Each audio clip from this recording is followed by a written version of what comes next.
Nakakatakam kong tingnan, pero di nyo pa alam kung anong tawag dyan. Kung may umaman dahil sa kangkong chips, ako naman ang yayaman dahil sa malunggay chips. At hindi nga natin malalaman guys kung goods na goods ba ang lasa niyan. Kaya atin ang tikman para malaman na natin kung pwede siyang pagkakitaan. Sa unang tikim ko nga, pinili ko yung pinakamagandang pagkakaluto. Inamoy ko muna ito. Kapag nagtayo ako ng negosyo, amoy pa lang nito ay maaakit na yung mga customer ko. Ang akin nang tikman, oh yummy. Napakasarap talaga at napatango nga ako dito sa sobrang sarap ay hindi ko maipaliwanag kung anong lasa niya.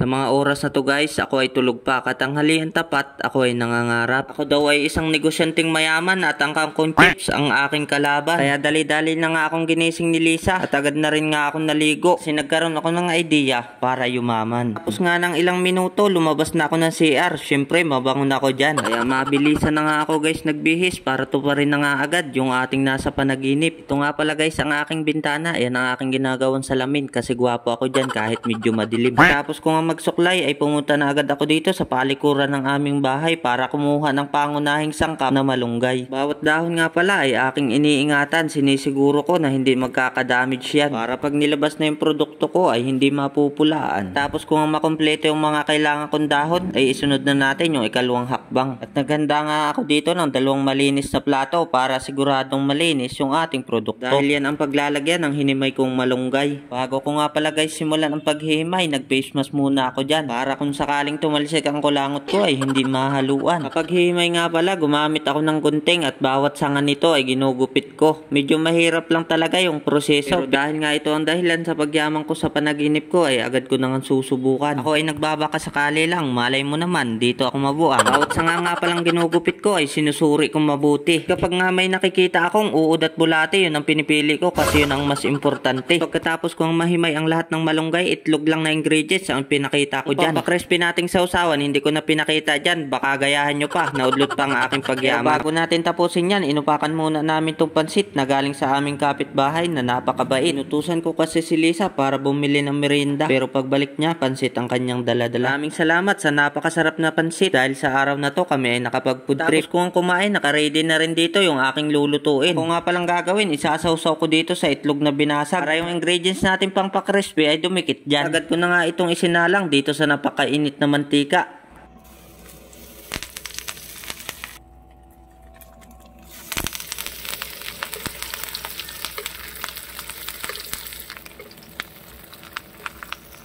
Kita nyo ba guys, yung una kong salang sadyang sunog na sunog yan. Yan kasi ang special na pambinta natin sa mga customer nating mayayaman. Ang ikalawa ay hindi masyadong sunog. Kaya yan ay mura lang kasi plain lang. Pagkatapos kong ang lutuin ang dalawang klase nating produkto. May sunog na special at may plain na tayo. Kaya agad ko nang imomodel to. Tan tan tanan, tan tan tanan, tan tan tan. Siyempre hindi kompleto ang produkto kung hindi titikman ng may-ari yan. Kaya agad ko nang hinubad ang face mask ko para umpisahan. Tinikman ko nga pala dyan ay yung plain laang kasi masyadong mahal ang ingredients ng special. Sound check, kailangan nyo marinig.